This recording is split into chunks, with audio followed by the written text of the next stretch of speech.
Vamos compartilhar a palavra do Senhor nessa hora, colocando nossos corações aos pés da cruz. Hoje é um dia de tantas coisas gostosas, não é? Tantas oportunidades boas. Celebrando com as crianças, celebrando com os professores, celebrando com a família.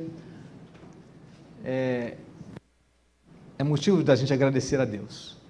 E mais uma vez a gente pode dar graças ao Senhor porque Ele nos dá a sua palavra para o nosso crescimento, para a nossa caminhada na graça, para que a gente caminhe no Cristo, para que a gente possa viver ao lado dele. Isso é uma bênção que não é restrita a poucas pessoas.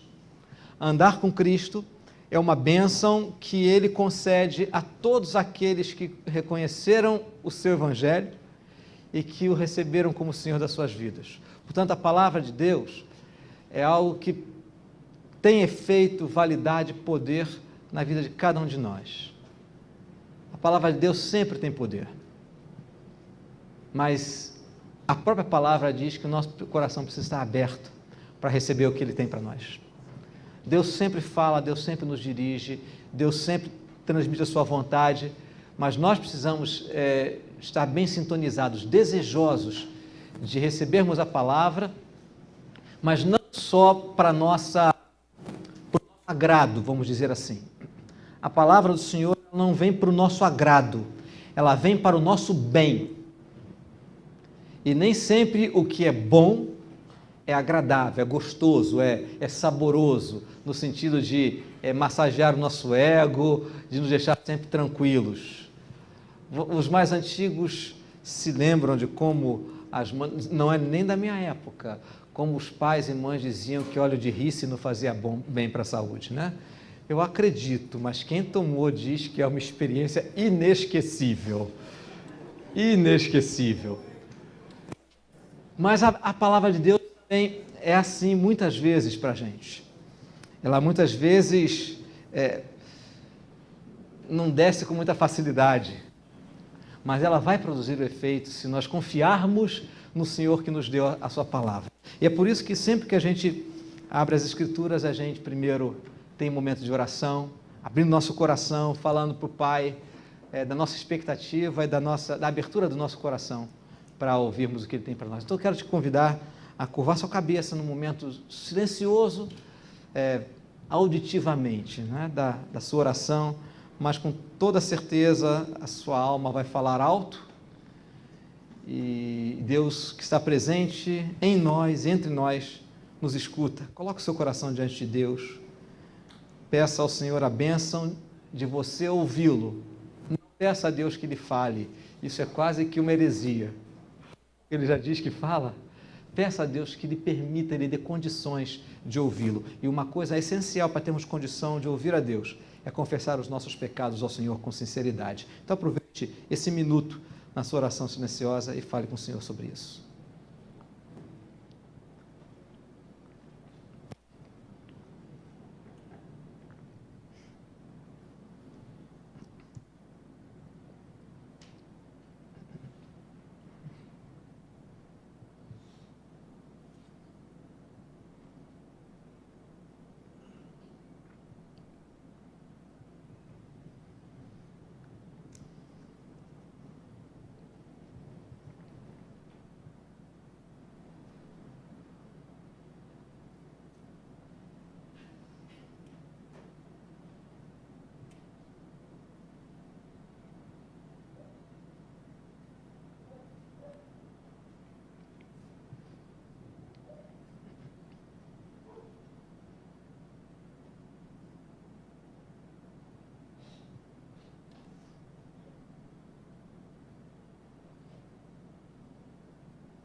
Santo e bondoso Deus, muito obrigado pela tua presença maravilhosa entre nós. Agradecemos de todo o nosso coração pela oportunidade que o Senhor nos dá de nos encontrarmos com os nossos irmãos, e juntos abrirmos a tua palavra e buscarmos nela ouvir a respeito de ti e recebermos dela a instrução e direção segura do teu Espírito Santo para a nossa caminhada ao lado de Cristo. Que hoje, Senhor, nesta manhã, a tua palavra venha ao nosso coração graciosamente e de forma profunda e poderosa, para que nós, ao sairmos daqui, saiamos com a semente santa plantada em nós e germinando no nosso coração, para que nós não tenhamos uma experiência de palestra, mas tenhamos a experiência do encontro com Jesus. Através da tua palavra, possamos ser sentados aos pés do nosso Senhor, do nosso bendito Salvador, para que os nossos corações se enterneçam e fiquem realmente seduzidos pela beleza do Senhor, pela beleza do teu Evangelho, e assim, fortalecidos pela tua graça, nós sejamos atraídos de forma irresistível para seguirmos Jesus quando Ele estiver saindo daqui para o dia a dia, onde nós devemos acompanhá-lo. Que a tua graça, Senhor, se derrame sobre o teu povo reunido nessa hora, e que a beleza do Senhor fique clara para cada um de nós. Que a grandeza, poder e amor do Senhor sejam exaltados entre nós. E assim a pregação do teu Evangelho, acima de tudo, exalte o santo nome do nosso Deus. Assim te pedimos, em nome de Jesus, e para a tua glória, Deus Pai, Filho e Espírito Santo. Amém. Semana passada, domingo passado pela manhã, eu falei que nós íamos continuar com outros pontos do tema que nós estávamos conversando na semana passada. Se você esteve aqui na semana passada, você se lembra que eu comecei falando daquela experiência triste das duas tragédias que aconteceram há cerca de 2 semanas atrás, em Las Vegas e no interior de Minas Gerais, e como nós reagimos às dificuldades que se abatem sobre nós. E eu lembrei para você que um dos grandes presentes que nós recebemos quando a graça de Deus chega até nossas vidas, até os nossos corações, é o poder para sermos pessoas peculiares, pessoas novas, pessoas que experimentam em si um processo de transformação que dá condições de lidar com as circunstâncias que nós enfrentamos. Lembrei também que muitas vezes nós olhamos para as pessoas que vivem assim, que lidam com circunstâncias difíceis e não sofrem, é claro, elas sofrem, mas não se sentem destruídas. Às vezes nós olhamos com uma certa desconfiança, achando que porque a gente não consegue viver assim, que ou as pessoas estão disfarçando, ou o problema delas não é grave o suficiente para que se sintam demolidas. Porque nós não conseguimos, porque a gente não compreende, ou porque a gente não vive essa experiência de transformação, de fortalecimento que a graça de Deus nos dá. A gente, às vezes, depois de tanto tentar, de tanto nos querer mudar e nos desiludindo, tropeçando, indo de tropeço em tropeço, a gente, depois de tantas tentativas, meio que se desilude da possibilidade de transformação. A gente até crê honestamente em Cristo, nós cremos. Você passou pela experiência de se encontrar com Cristo para nossa salvação. Mas quando se trata da vida prática, nós temos muitas vezes Cristo apenas como uma referência e uma inspiração. Uma referência e uma inspiração que são, de certa forma, distantes, são elementos da nossa fé. Nós cremos em Jesus, é verdadeiro, não é uma crença mentirosa, falsa, mas nós cremos em Jesus Cristo como Filho de Deus, aquele que morreu na cruz por causa dos nossos pecados, para nos religar a Deus, para perdoar os nossos pecados e nos permitir ter comunhão com Deus novamente. Nós cremos de coração, mas depois dessa experiência experiência de confiar de coração em Cristo, muitas vezes Cristo se torna apenas uma referência meio distante, uma inspiração para uma vida correta. E aí o que acontece? Na vida prática, muitas vezes nós, na verdade, contamos com a nossa força de vontade para mudar.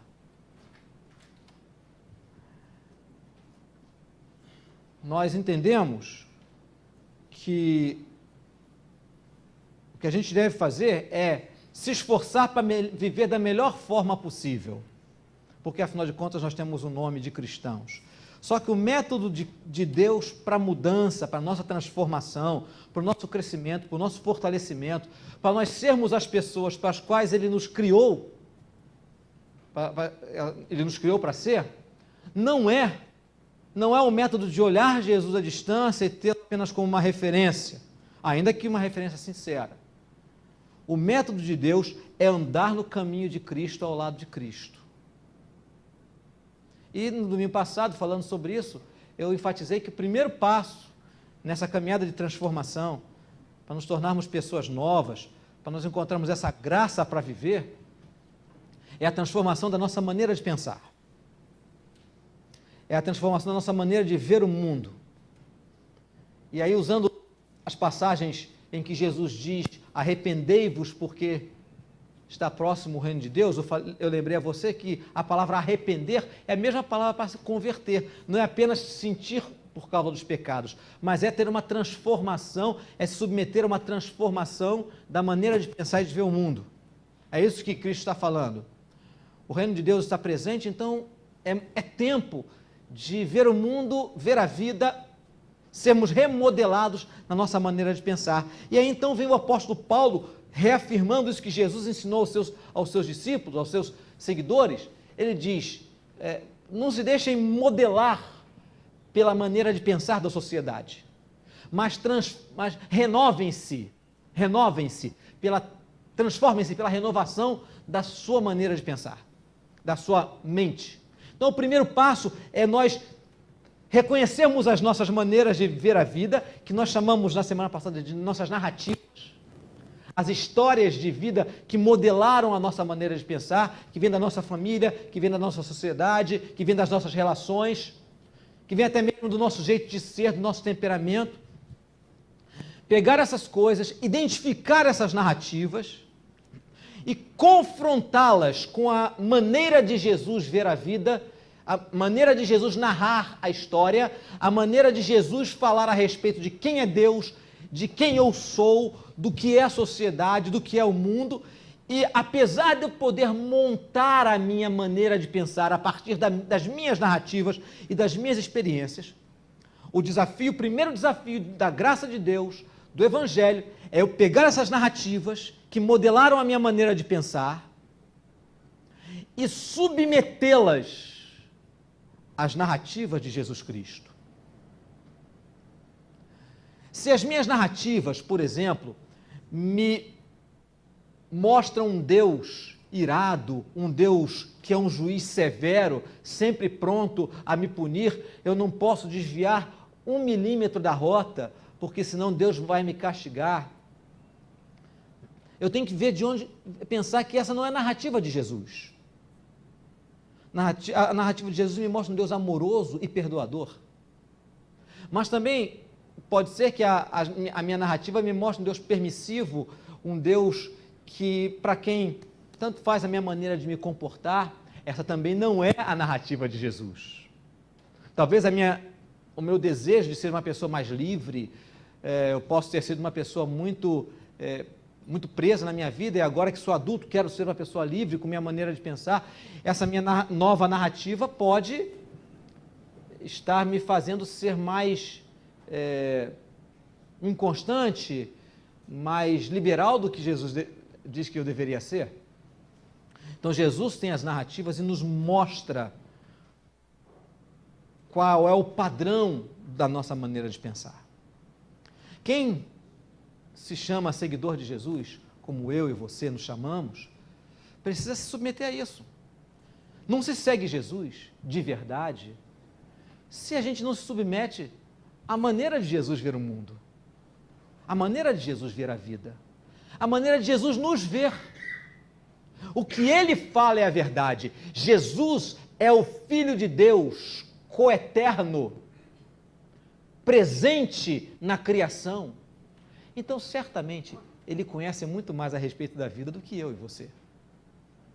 Então, o primeiro passo da transformação é essa submissão das nossas narrativas às narrativas de Jesus. Isso foi o que vimos no domingo passado. Hoje eu falei para vocês que é trazer para vocês um segundo passo, novos elementos para esse processo de transformação, para essa experiência de mudança que eu procuro, nas minhas lutas, experimentar. Eu olho para mim e olhando com seriedade para a minha própria vida, há muitas coisas que eu gosto em mim e muitas coisas que eu não gosto, que eu entendo que preciso mudar. Mas nem sempre, e admito isso, eu não tenho força de vontade para mudar, porque se eu tivesse força de vontade para mudar, já tendo percebido essa necessidade de mudança há algum tempo, e não sendo uma pessoa cínica que diz, eu sou assim mesmo e está acabado, né? Eu já teria mudado. Então não se trata de força de vontade, mas se trata do método do trabalho de Deus na minha vida. Então eu quero compartilhar com vocês um segundo passo, um segundo conjunto de ferramentas que Deus nos dá para vivermos esse processo de transformação. E eu creio de todo o coração que, uma vez que esses são princípios bíblicos, se nós vivermos esses princípios com seriedade, com comprometimento, nós vamos experimentar uma mudança substancial na nossa vida. O problema não é que a gente não queira mudar, ou que a gente não creia na possibilidade de mudar muitas vezes, mas que nunca nos foi apresentado um mecanismo confiável, prático, para nós colocarmos isso na nossa experiência. Então, o que eu quero ver com vocês é um segundo ingrediente. O primeiro é a mudança das nossas narrativas, é submetermos as nossas narrativas, a nossa visão de mundo a Jesus Cristo. Se não fizermos isso, não adianta nem tentar o segundo passo. Não estou dizendo que a nossa mente deve ser transformada de uma hora para outra, mas nós devemos entrar nesse processo de submissão, como quem diz assim, Jesus, eu vejo a coisa dessa maneira, mas o Senhor me diz de forma diferente, é difícil amar o meu inimigo. Vou dar um exemplo, né? Esse exemplo básico de Jesus, amar o meu inimigo.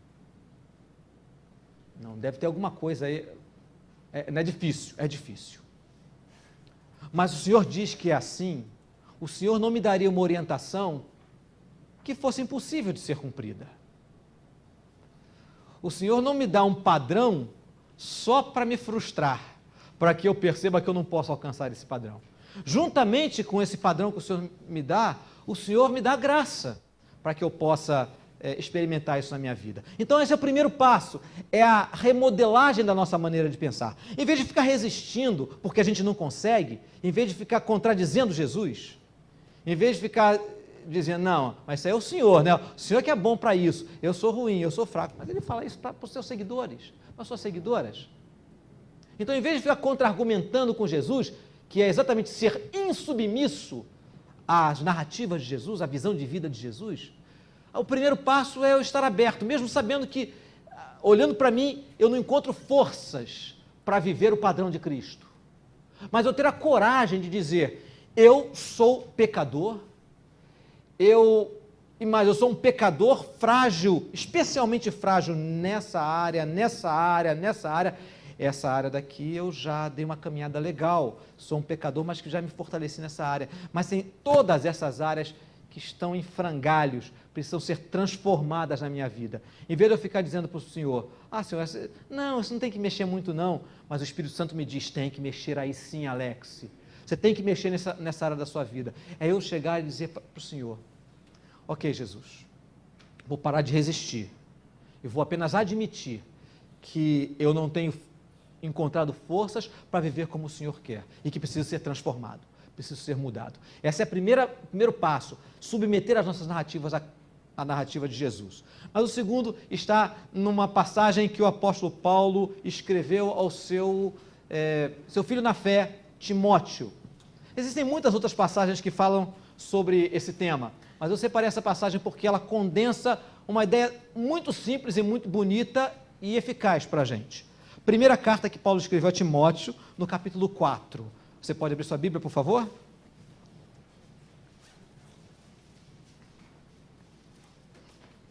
Primeira Timóteo, capítulo 4.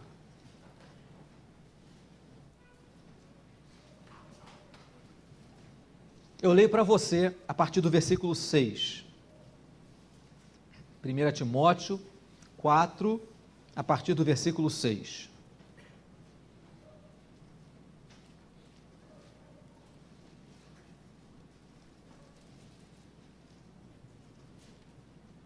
Demorando, quem está ouvindo as folhinhas virarem, a gente espera as folhas virarem.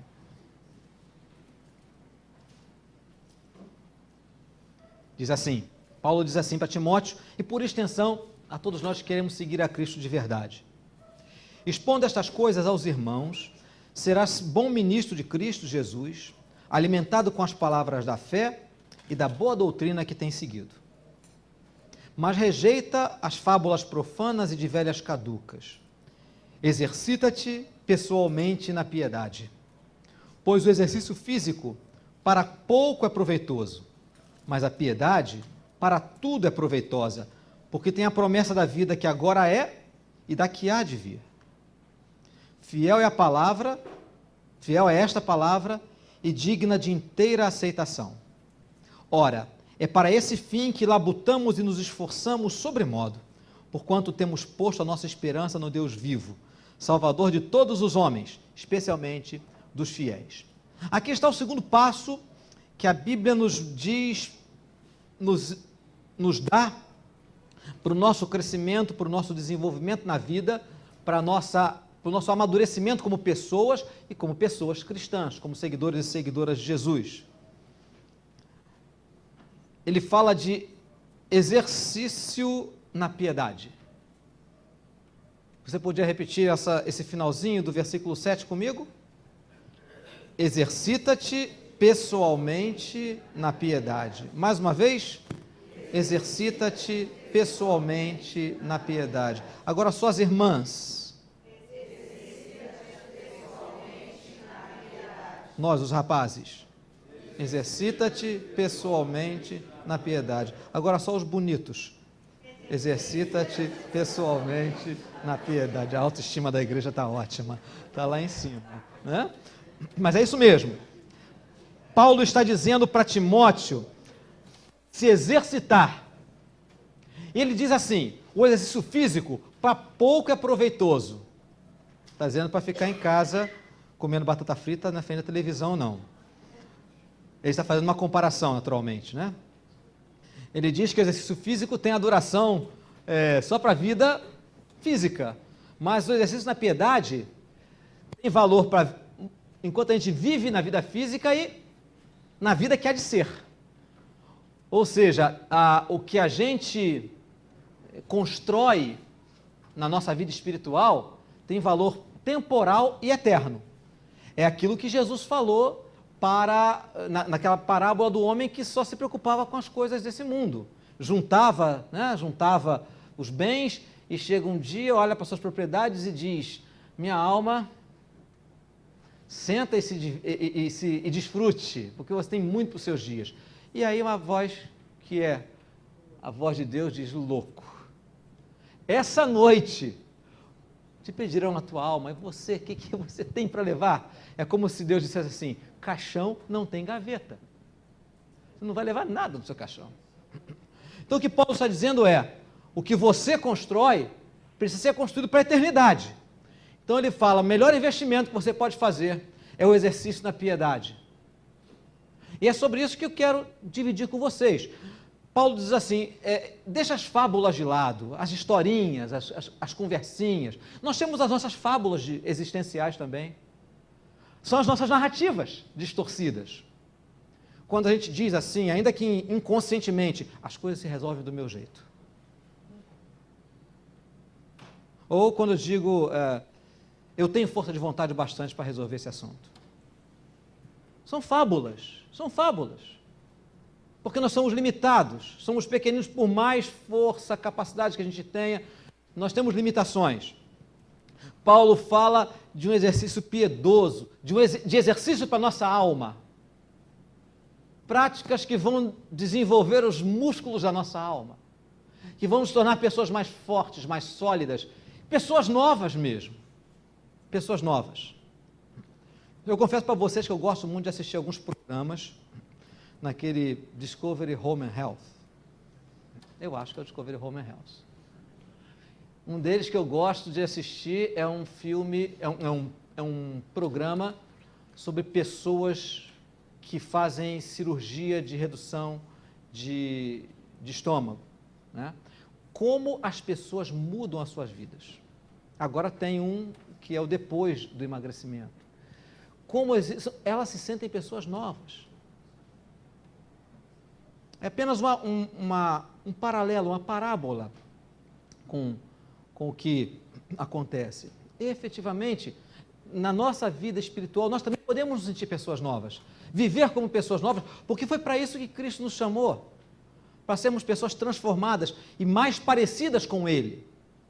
Agora, veja que coisa interessante no versículo 10. Paulo diz duas coisas que parecem ser contraditórias. Ele diz assim: para esse fim é que nós labutamos e nos esforçamos, muito, sobremodo, porquanto temos posto a nossa esperança no Deus vivo. E coisa interessante, né? Dá a impressão de que, por um lado, ele diz que ele que vai fazer as coisas, e do outro lado, ele diz que ele confia em Deus.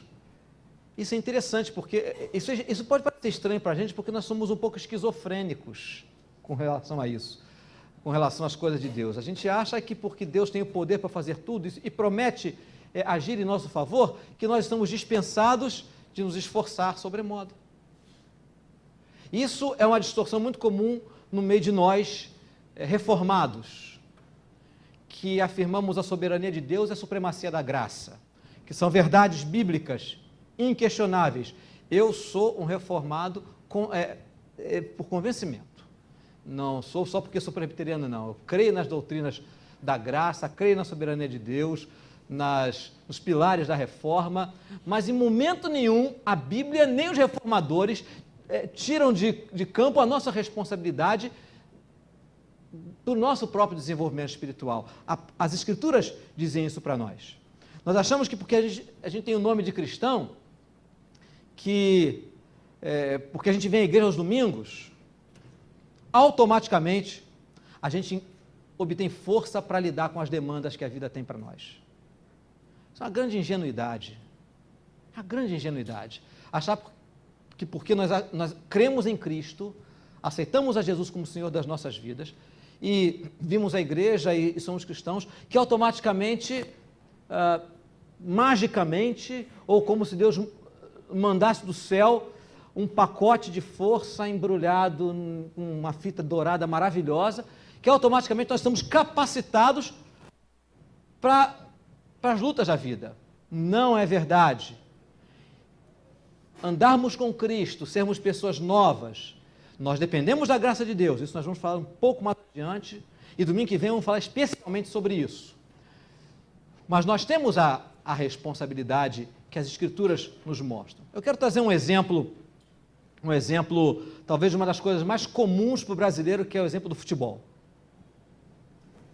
Em 2016, ano passado, foi feita uma pesquisa entre jogadores e ex-jogadores a respeito de quem é ou quem foi o melhor batedor de faltas da história do futebol brasileiro. Isso não é opinião minha, isso está na internet, você pode pesquisar.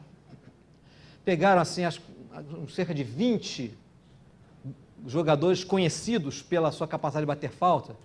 Roberto Carlos, não o cantor, né? O lateral esquerdo, Nelinho, Marcelinho Carioca, Juninho Paulista, Rivelino, grandes batedores de falta, e fizeram uma pesquisa.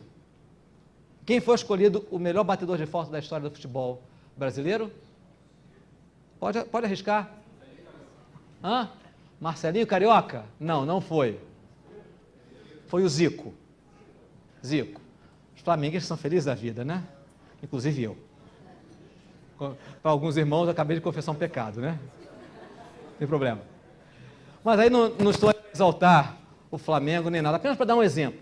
Aí eu me lembrei que quando eu era adolescente, torcedor fiel do Flamengo, bem mais atuante do que sou hoje, bem mais defensor do que sou hoje, também eu peguei a época do Zico, né?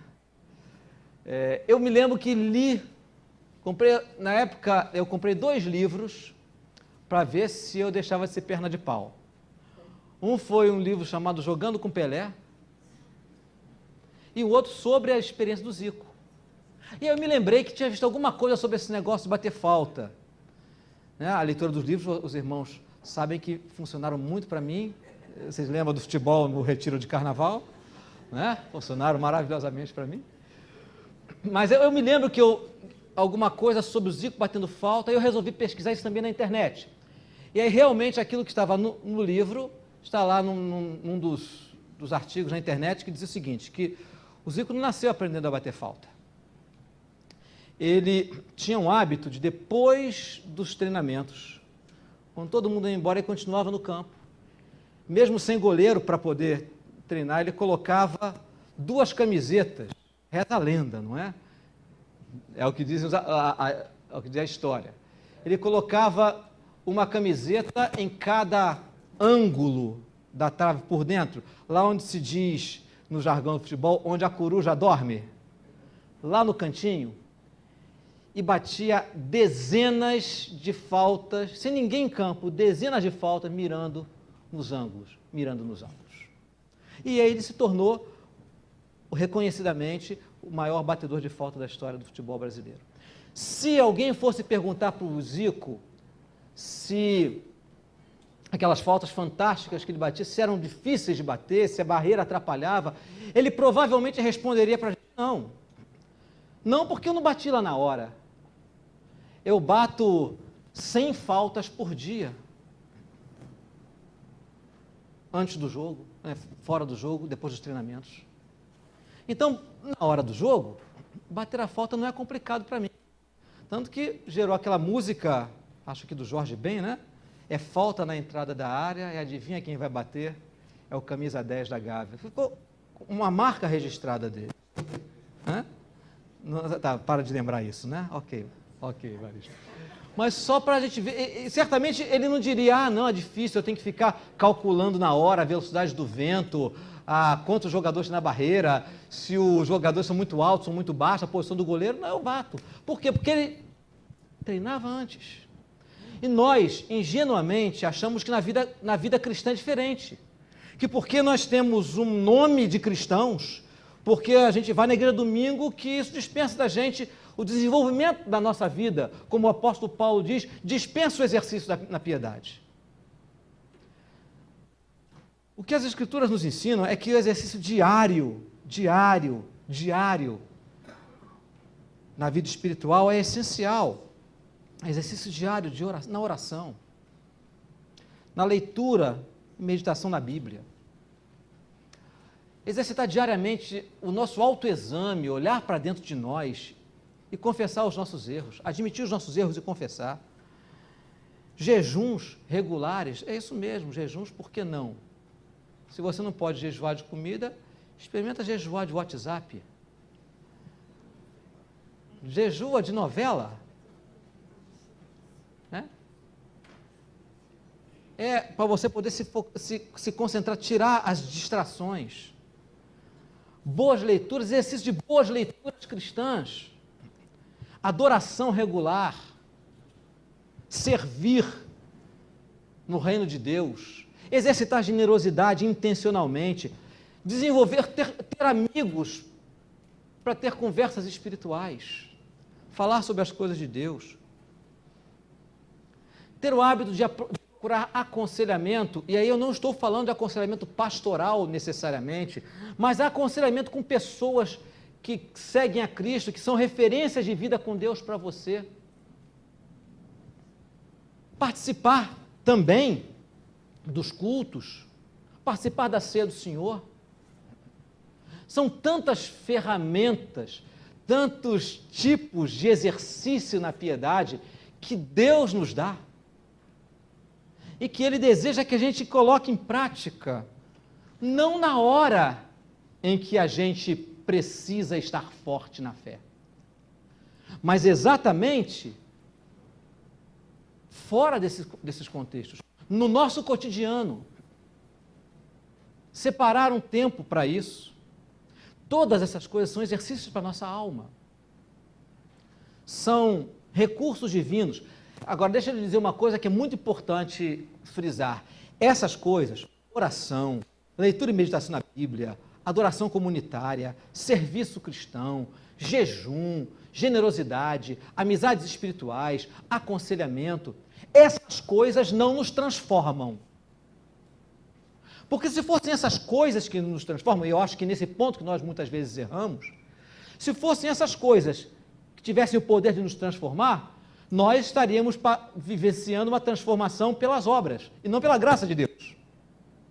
O que nos transforma é a ação divina. O que nos transforma é a graça de Deus aplicada em nós pelo Espírito Santo. Mas essas coisas, essas práticas, nos colocam numa posição adequada para a gente ser transformado. Você quer ver um exemplo? Vou fazer uma pergunta aqui, eu queria que você tivesse a liberdade de dizer, algum irmão ou irmã está com sede agora, nessa hora?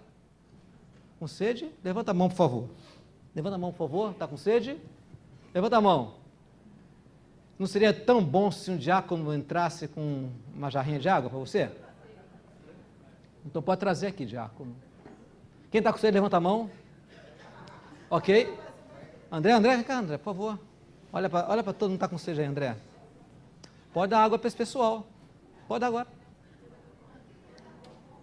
Hein? Mais alguém aqui com sede? Copo? Alguém está com copo? Se alguém estiver com copo, vai ganhar água. Ah, olha, André. Tem gente com copo. Tem gente com copo. Estou quebrando uma regra. Estou quebrando aqui, né, um tabu. Mas isso é para a gente... A Débora aqui na frente está morta de sede, André. Dá um pouquinho de água para ela. É bom até que tenha gente com copo. Por que isso? Qual é o exemplo? Isso é uma metáfora muito clara. Nós reclamamos que não temos força. Mas nós não temos o recipiente para a graça de Deus. Nós não desenvolvemos na nossa vida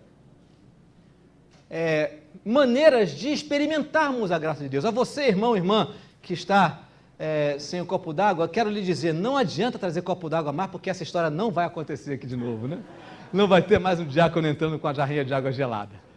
Mas é só para exemplificar que muitas vezes nós achamos que Deus tem que nos ajudar, que Deus tem que nos trazer graça para a gente sobreviver à sede que a vida nos dá. E Deus circula na nossa vida com toda a sua graça disponível. Mas nós não temos os copos prontos para receber a graça de Deus. É nesse ponto que entram os exercícios espirituais, os exercícios para a nossa alma. Eles nos dão condições de recebermos aquilo que realmente vai matar a nossa sede. Os irmãos e irmãs estavam com um copinho vazio, estavam com sede. Não é verdade? Estavam com o recipiente, já tinham bebido água, mas estavam com sede, porque copos não matam sede. Assim como exercícios espirituais não transformam a nossa vida, mas eles são recipientes adequados para que a gente possa experimentar a graça de Deus que se derrama todos os dias, está sempre à disposição daqueles que são dele. Nós não compreendemos isso e aí somos negligentes com a nossa caminhada cristã. E aí oramos na hora de comer, aquela oração formal, e se estivermos em casa, porque no restaurante nem sempre se ora, né?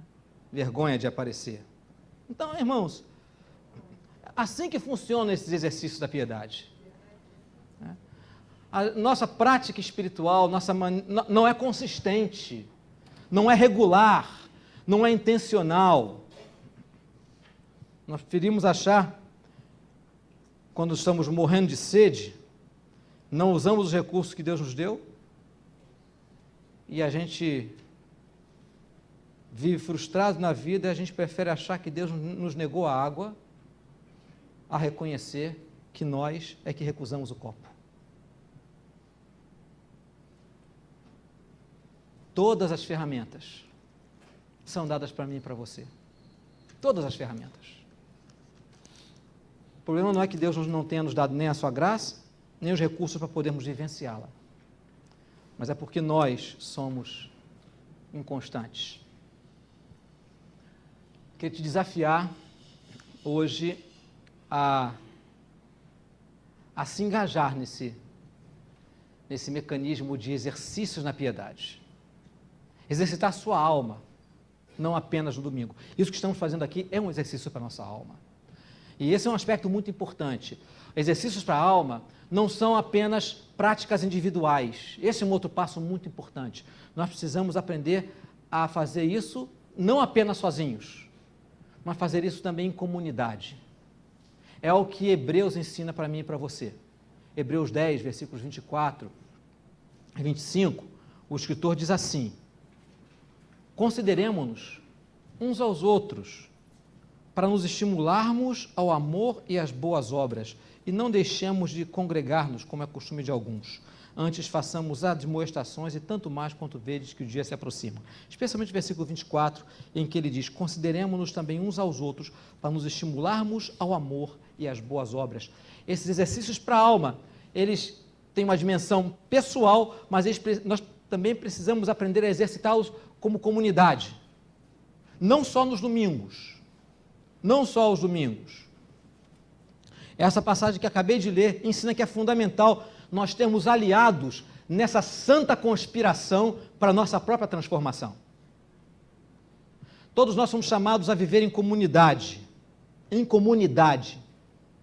Qual é a sua experiência de amizades cristãs? Você tem, por exemplo, parceiros de oração? Alguém que você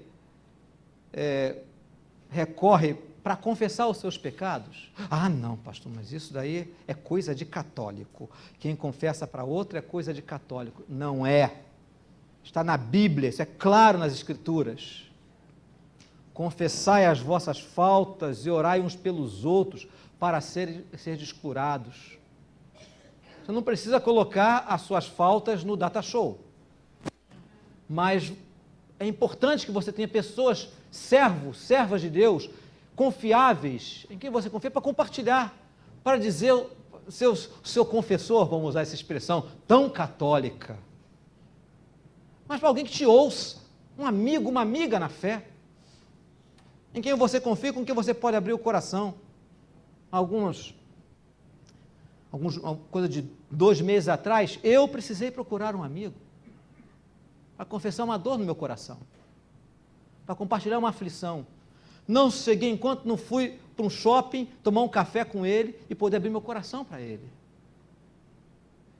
Ninguém pode viver sozinho, irmãos. O caminho de Cristo não se anda sozinho.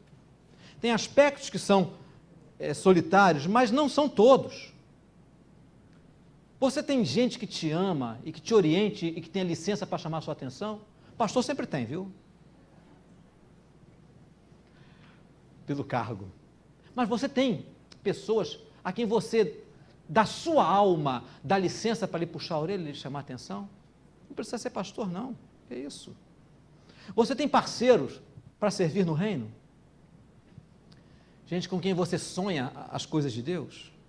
Gente que celebra os seus avanços e chora com você pelos seus tropeços? Ou você está andando sozinho? Está andando sozinha? Quando Deus te colocou num corpo, com outros membros. Por isso, o desafio das Escrituras para nós hoje é nós buscarmos a regularidade nos exercícios da piedade, os exercícios para a nossa alma. Todos os dias, separa um tempo para falar com Deus, para estar em silêncio. Isso é fundamental à minha e à sua sobrevivência. É claro, eu sou pastor, tenho dedicação integral ao ministério, é possível que eu tenha mais tempo do que você para fazer isso, é natural. Mas você tem o tempo que Deus lhe deu. Separe um tempo para estar com o Senhor. Você pode até separar mais de um tempo. Na terça-feira nós estávamos na reunião de oração e eu me comprometi, eu dirijo a reunião de oração uma vez por mês, me comprometi a cada vez que eu estiver dirigindo, eu trazer um elemento a mais, um recurso a mais para o crescimento espiritual na vida de oração. E essa terça-feira nós falamos sobre uma tradição muito antiga, de séculos e séculos, lá do meio da Idade Média, que é chamada Liturgia das Horas. Liturgia das Horas é uma terminologia católica, porque naquela época só existia a Igreja Católica, que fala tão somente de se separar momentos no dia, ao longo do dia, para estar em silêncio, orar e falar com Deus. E vocês sabem que tem um hino no nosso inário que fala dessa prática? Bem de manhã, embora o céu sereno pareça um dia calmo anunciar, vigia e ora o coração pequeno, um temporal pode abrigar. Bem de manhã. Ao meio-dia, quando os sons da terra abafam mais de Deus a voz de amor, recorre a Cristo, o coração de serra e goza a paz com o Senhor. Ao meio-dia. No dia ao fim, após os seus lidares, relembra as bênçãos do celeste amor e conta a Deus prazeres e pesares, depondo em suas mãos a dor. É a liturgia das horas, de manhã, ao meio-dia e no fim do dia. Uma prática cristã. Separe pequenos intervalos para que a sua mente se focalize em Deus, que sejam 10 minutos de silêncio e oração e partilha com o Senhor. Tem irmãos que vão ter que ir para o banheiro no escritório para fazer isso, né? Eu estou falando isso porque tem gente que me diz, pastor, no meu trabalho só consigo orar se for para o banheiro. Então, você calcula o tempo de uso do banheiro lá. O tempo não é pecado, não. O Senhor está no banheiro mesmo quando você não está orando. Está com você no banheiro. Faça isso, busque o Senhor, coloque isso como algo intencional. São ferramentas preciosas que a graça de Deus tem dado para mim e para você. E também se engaje nisso para compartilhar os seus avanços, seus retrocessos, seus medos, seus triunfos com seus amigos espirituais, com seus irmãos e irmãs em Cristo, seja indivíduos ou seja em grupo. Você pode estar participando de um grupo de comunhão, você pode estar participando das reuniões de oração, você pode estar participando de um grupo de ministério na igreja, estabelecendo laços com foco em Cristo, com foco em Jesus. Mas quero te dar uma prática para você fazer quando sair daqui. Você pode comprar um pequeno devocional, um livro devocional. Você pode fazer sua assinatura com a Ione, com o Charles, não é isso, Ione? Ela não fica nada para ela, não. Ela é apenas representante do cenáculo. Eu já usei no cenáculo, já usei o Cada Dia, que é presbiteriano, e hoje estou usando o Pão Diário. Eu ganhei um Pão Diário, e é também um livrinho devocional muito bom. Você pode fazer, pode encomendar, comprar, e faça a sua devoção regularmente. Um desses horários do dia pode ser o seu momento de leitura e reflexão bíblica. Compre um guia devocional, estabeleça os seus horários, cumpra-os e busque parceria. Busque parceria com alguém ou com um grupo. Esse é o desafio para você levar consigo essa semana. Começar a construir, se já não começou, nessa semana. E levar isso como uma regra de vida, como uma forma divina de experimentar a transformação. Ou seja, estender o seu copo para que o Espírito Santo encha com a água da vida, com a graça que Ele tem para você e para mim. Esse é o chamado de Deus para nós. Pense nisso, coloque isso em prática na sua vida e você vai poder perceber, conforme o tempo vai passando, as mudanças que vão acontecendo em você. Para fechar aqui, estive naquele retiro há 2 semanas atrás, passei 10 dias no retiro, tanto servindo como sendo palestrante, e numa das palestras um pastor, amigo, falando sobre intimidade com Deus, ele falou da sua própria experiência. Ele disse, eu era um pastor que não tinha tempo para Deus. As coisas da igreja me enchiam e me estressavam. Me enchiam o tempo e me estressavam. Até que o Espírito Santo falou para o meu coração. E eu passei a priorizar o meu tempo com Deus. As coisas da igreja continuam problemáticas. As situações à minha volta praticamente não mudaram. Mas palavras dele, alguma coisa aconteceu, porque eu mudei. Porque eu mudei. Esse pode ser o teu testemunho também, meu irmão, minha irmã. A graça do Senhor está disponível para você. Pega o seu copo. Essa é a sua tarefa. É por isso que nós nos esforçamos sobremodo. Exercita-te pessoalmente na piedade. Vamos orar? Nós pedimos, Senhor, aplicação da Tua palavra para as nossas vidas práticas. Abençoa-nos, Senhor, nós, Teus servos e servas, que hoje estamos aqui reunidos. Que a graça do Senhor se multiplique sobre nós e nós possamos experimentar, fazendo uso dos exercícios da piedade, a graça transformadora do Teu Espírito Santo. Faz de nós, Senhor, pessoas com esse propósito firme, não de mudarmos, de nos mudarmos, mas de nos colocarmos no ambiente da maneira onde o Senhor nos muda. As ferramentas que o Senhor nos deu para que sejamos transformados pelo Senhor. Sabemos que não somos nós que nos transformamos, não somos mais virtuosos porque oramos mais, porque lemos mais a Bíblia. A virtude é toda do Senhor, mas nós podemos nos colocar debaixo das Tuas mãos. Nos dê essa graça de sermos pessoas com esse propósito firme, de nos exercitarmos pessoalmente na piedade e que sejamos uma igreja que enfatiza isso sempre, onde muitos parceiros se formam para caminhar ao Teu lado, muitas parcerias se formam para caminhar contigo, e assim sejamos uma igreja de pessoas que vão experimentando transformação e mudança, que as pessoas possam então olhar para nós e ver Jesus na nossa maneira de viver. É o que nós pedimos, em nome de Jesus e para a glória do Senhor. Amém. Vamos encerrar esse momento.